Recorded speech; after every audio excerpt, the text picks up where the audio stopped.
Hello everybody, welcome to this session.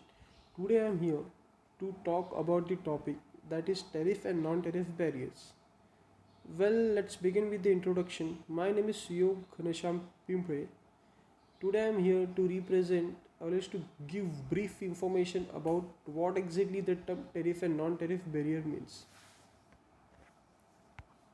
Getting to the introduction part, the trade barriers are restrictions imposed on the movement of goods between countries, import and export.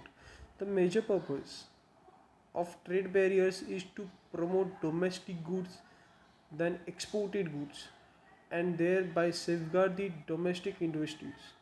Trade barriers can be broadly divided into tariff barriers and non tariff barriers. So, let's begin with the tariff barrier.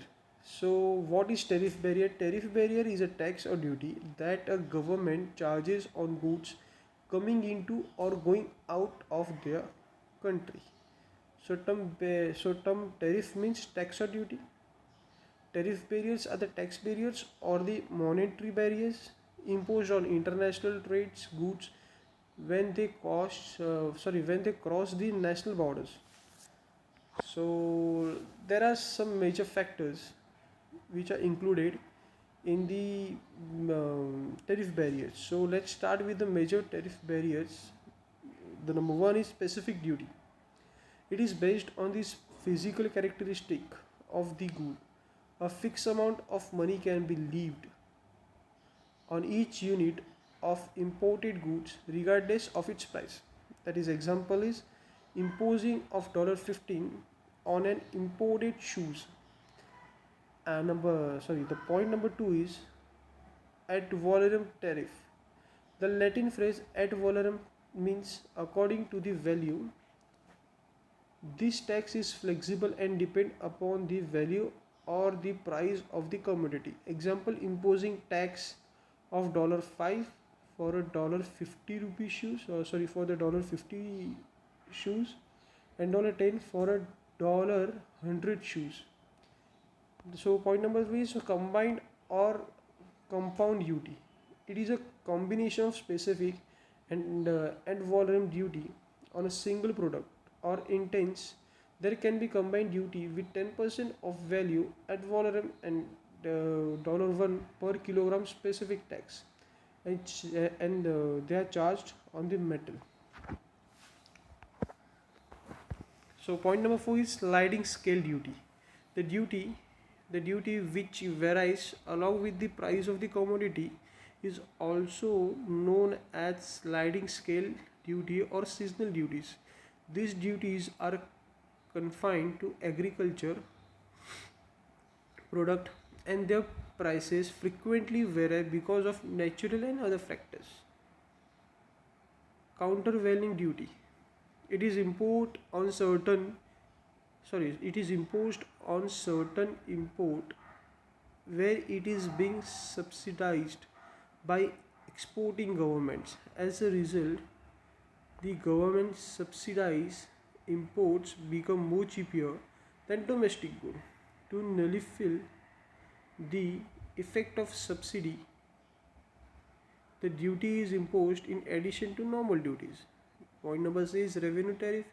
A tariff which is designed to provide revenue or income to the home government is also known as revenue tariff. Generally, the tariff is imposed with a view of earning revenue by imposing duty on consumer goods, particularly on luxurious goods whose demand is more for the rich peoples. So that will be gold. So example for this particular example for point number 6, that is revenue tariff. So government usually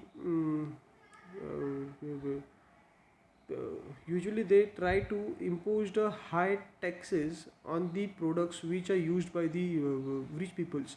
So usually the product will be mobile, that is your cell phone or else your gadgets which you are using for your daily lives. The second will be TVs, refrigerators. Then after the gold, basically they are charged more. Basically they are charged more tax so that the government will be getting a revenue from that particular product. Anti-dumping duty. At times exported attempt to capture foreign markets by selling goods at rock bottom prices. Such practice is called dumping. As a result of dumping, domestic industries find it difficult to compete with imported goods. To offset to offset anti-dumping effects, duties are levied in addition to normal duties. Point number 8 is protective tariff. In protective tariff, in order to protect domestic industries from stiff competition of imported goods, protective tariff is levied on imports. Normally, a very high duty is imposed so as to either discourage imports or to make the imports more expensive at that of domestic product. So point number the point number 9 will be the classification of tariff on the basis of trade relationship. So sub point will be single column tariff. Here the tariff rate are fixed for various commodities, and these same rates are charged for imports from all countries. Tariff rate are uniform for all countries and discrimination between importing countries is not made. Point number B will be double column tariff. Here two rates or tariff or all some commodities are fixed. The lower rate is made applicable to a friendly country, or the country with which bilateral trade agreement is entered into. The higher rate is made with all other countries. Point number C will be triple column. Here three rates are fixed. They are general rate, international rate, preferential rate. The first two are similar to lower and higher rates, while the preferential rate is subsequently lower than the general rate and is applicable to friendly countries. So, what are the non-tariff barriers? Any barriers other than tariff. It is meant to constructing barriers for the free flow of the goods. It do not affect the price of the imported goods. It affects the quality and quantity of goods. So what exactly the non-tariff barrier means are? So we will be going to in details, or else from here we will be going to explain what exactly the non-tariff barriers are. So number one, the license. License is granted by the government and allows the importing of certain goods to the country. Means basically in India, or is the country which we are going to do our business. So the main priority for starting the business is the license. So here the government grants the license to allow these certain goods to the country to import that particular product to our country. So point number 2 is voluntary export resistance. VER. This type of barriers are created by the exporting countries rather than the importing one. These restraints are usually left on the request of the importing company. Example: Brazil can request Canada to impose VER on export of sugar to Brazil, and this helps to increase the price of sugar in Brazil and protects in domestic sugar procedure. Point number 3 is quotas. Under this system, a country may fix in advance the limit of import quantity of commodity that will be permitted for import from various countries during a given period. Point number 4 is product standards. Here the importing country impose standards for goods. If the standards are not met, the goods are rejected. So what exactly the product standards are? If the company is setting their own product standards, so that while importing that particular product to our country from that particular country, so there are some product standards. If the product standards will not meet that particular will not meet that particular state, or else if the product standard will not meet as per their conditions, the product or the good which we are importing can be get rejected. So domestic now point number 5 will be domestic content requirements. Government impose DCR to boost domestic production.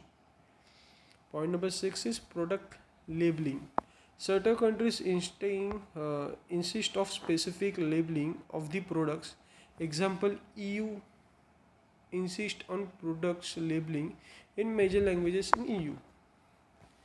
Point number 7 is packaging requirements. Certain national insist on particular type of packaging of goods. Example, EU insist on packing with recycling material. So point number 8 is foreign exchange regulation. The import has to ensure that adequate foreign exchange is available for import of good by obtaining a clearance from exchange control authorities prior to the concluding of contract with the supplier. So in this foreign exchange regulation, we have to get a legal permission or else legal clearance from the exchange control authorities in prior basis only, so that the product will be getting import, or the product will be getting exported to countries. So the point number 9 is state trading. In some countries like India, certain items are imported or exported only through canalizing agencies like MMTT, Mineral and Metal Trading Corporation of India. Point number 10 is embargo. Partial or complete prohibition of trade with any particular country, mainly because of the political tension. Other NTBs are health and safety regulation, technical formalities, environment regulation. So yeah, friends. So thank you for